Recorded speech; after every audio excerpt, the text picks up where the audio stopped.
तो hello friends, welcome back to my channel. और friend, जैसा कि आपको पता है कि आज आपके डिस्क्रीट स्ट्रक्चर का पेपर था और पेपर का रिव्यू हम लोग करने वाले हैं। बेसिकली पेपर मैंने देखा, पेपर का जो लेवल है इतना तो ज़रूर था कि अगर आपने अच्छी तरीके से 2-3 यूनिट भी अगर आपने पढ़ा होता तो आप अच्छी तरीके से पेपर क्लियर कर सकते थे।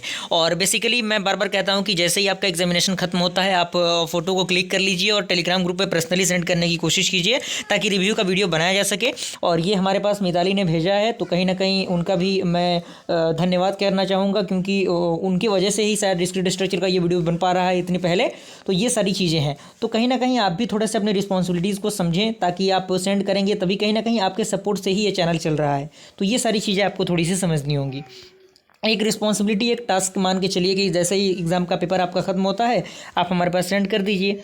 ओके, आइए हम लोग स्टार्ट करते हैं फ्रेंड। सबसे पहला क्वेश्चन आपका काफ़ी इंटरेस्टिंग क्वेश्चन फ्रेंड, काफ़ी इजी क्वेश्चन, बेहतरीन क्वेश्चन आप बना सकते थे। और आपने अगर इस क्वेश्चन को नहीं अटेम्प्ट किया तो कहीं ना कहीं आप मान के चलिए कि आपका डिस्क्रीट पढ़ना ही बेकार है। जी हाँ दोस्तों, क्योंकि ये क्वेश्चन बहुत ही बेहतरीन क्वेश्चन है और डायरेक्टली एग्जामिनेशन में ये सारे क्वेश्चन पूछे जाते हैं, जिसमें आपका number of A plus number of B plus number of C ये आपको मान लेना था। जो कि आप देख सकते हैं, हिंदी आपको पढ़ना था, फ्रेंच पढ़ना था, ये सारी चीज़ें आपको फाइंड आउट करनी थी। तो जो भी फॉर्मूला जो कि डिस्क्रीट स्ट्रक्चर के अंदर पढ़ना रहता है और ये सारी चीज़ें काफ़ी इंपॉर्टेंट है। तो ये काफ़ी ईजी क्वेश्चन मैं मानूंगा। ये जो पेपर है इसका मैं ईजीएस्ट क्वेश्चन इसी को मानूंगा और यहाँ से आपके 7 मार्क्स फिक्स हो सकते थे अगर आपने अच्छी तरीके से डिस्क्रीट स्ट्रक्चर को पढ़ा होगा। ओके, आइए हम आगे बढ़ते हैं फ्रेंड। आगे क्वेश्चन देखते हैं किस तरीके का क्वेश्चन था। ये क्वेश्चन आपके रिलेशन से था, तो रिलेशन इसमें आपको फाइंड आउट करना था कि ये इक्विवेलेंस रिलेशन है या नहीं। तो इक्विवेलेंस के लिए 3 कंडीशन होते हैं, ट्रांजिटिव, सिमेट्रिक, एंटी सिमेट्रिक। तो वो तीनों कंडीशन आपको प्रूव कर देना था और इसको भी सॉल्व कर सकते थे। तो यहाँ से आपका 14 मार्क्स तो क्लियर हो जाता, कंफर्म हो जाता 14 मार्क्स। और मुझे पूरी उम्मीद है कि आपने अच्छी तरीके से इन पहले क्वेश्चन को तो आपने अटेम्प्ट किया ही होगा। और अभी के अभी लाइक को दबा दीजिए फ्रेंड और थोड़ा सा शेयर कीजिए चैनल को अपने फ्रेंड सर्कल में, ताकि वो लोग भी इस चीज़ का फायदा उठा सकें। और सब्सक्राइब भी कर ही दीजिए ताकि 10 के सब्सक्राइबर के फैमिली को जल्द से जल्द हम लोग कंप्लीट कर सकें। अगला क्वेश्चन जो कि दोस्तों मैंने बताया था कि जो इन्वर्स निकालने का जो फंक्शन वाला फॉर्मूला होता है वो बहुत ही ज़्यादा यूज़ होता है।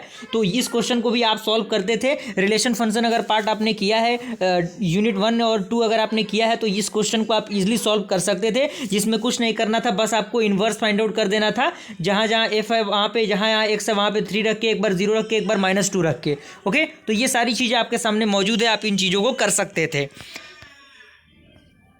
आगे जो कि मैंने आपको बताया कि mathematical induction one of the most important and very popular question है, मैंने आपको बताया था। और ये क्वेश्चन डायरेक्टली एग्जामिनेशन में देखने को आपको मिलते हैं और हूबहू यही क्वेश्चन आपके डायरेक्टली एग्जामिनेशन में देखने को मिला है, जो कि कहीं ना कहीं नोट्स के माध्यम से मैंने प्रोवाइड किए होंगे, इस बात को तो मैं मानता हूँ। तो इस क्वेश्चन को भी आप अटेम्प्ट कर सकते हैं। तो मान लीजिए कि 14 मार्क्स वहाँ से, 14 मार्क्स यहाँ से, अगर मान लीजिए 28 मार्क्स हो गए, अगर कितना भी काट ले RGPV, तो मान लीजिए कि आपको 23 मार्क्स तो दे ही सकता है। तो पास आप यहीं पे हो गए, 2 क्वेश्चन को अटेम्प्ट करके आप पास हो चुके हैं फ्रेंड। जी हाँ दोस्तों, पेपर बहुत ही बेहतरीन है। अगर कोई स्टूडेंट कहे कि हाँ ये पेपर बहुत टफ है, तो कहीं ना कहीं उसने अपने सिलेबस को नहीं देखा है, उसने उन चीज़ों को नहीं पढ़ा है जो शायद उन्हें पढ़नी चाहिए। ओके, आगे क्वेश्चन फ्रेंड प्रूफ आपको करना था, तो हो सकता है कि ये क्वेश्चन आपको ना आए, क्वेश्चन नंबर 3 का ये, लेकिन आप इन चीज़ों के बारे में बेसिकली लिख सकते थे, क्योंकि मैंने आपको बताया था कि थ्योरेटिकल पार्ट भी काफ़ी इंपॉर्टेंट है। सिमेट्रिक ग्रुप, नॉर्मल सब ग्रुप और होमोमॉर्फिज्म, इन तीनों जो डेफिनेशन है इनके बारे में आप बेसिकली लिख सकते थे। तो 7 मार्क्स आपके यहाँ से हो गए, तो 25 आपके वहाँ से आ रहे थे, 7 यहाँ से, मान लीजिए यहाँ से 5 ही आया, तो आपके कितने हो गए, 30 मार्क्स हो गए। इस तरीके से स्टेप मार्किंग आपको करके आगे बढ़ना होगा। अगला आपका क्वेश्चन है जो कि मैंने बताया था कि कहीं ना कहीं आपको ट्रूथ टेबल बनाना होगा, जिसमें आपको टोटोलॉजी और कॉन्ट्रडिक्शन प्रूफ करने के लिए आता है। तो इस स्टेटमेंट के रिगार्डिंग अगर आपने ट्रूथ टेबल को पढ़ा होगा, क्योंकि मैंने बताया था कि यूनिट नंबर 3 और यूनिट नंबर 4 को आप पढ़ेंगे तो बहुत ही ज़्यादा ज़रूरी है और इससे 100% क्वेश्चन आते ही आते हैं। तो इस क्वेश्चन को भी आप अटेम्प्ट कर सकते थे। 7 मार्क्स आपका यहाँ से कहीं नहीं जाता। क्लियर, आगे बढ़ते हैं फ्रेंड। हम यहाँ पे अगला क्वेश्चन कह रहा है कि right the negation of the following, यानी इसके रिगार्डिंग आपको एक निगेशन लिखना था।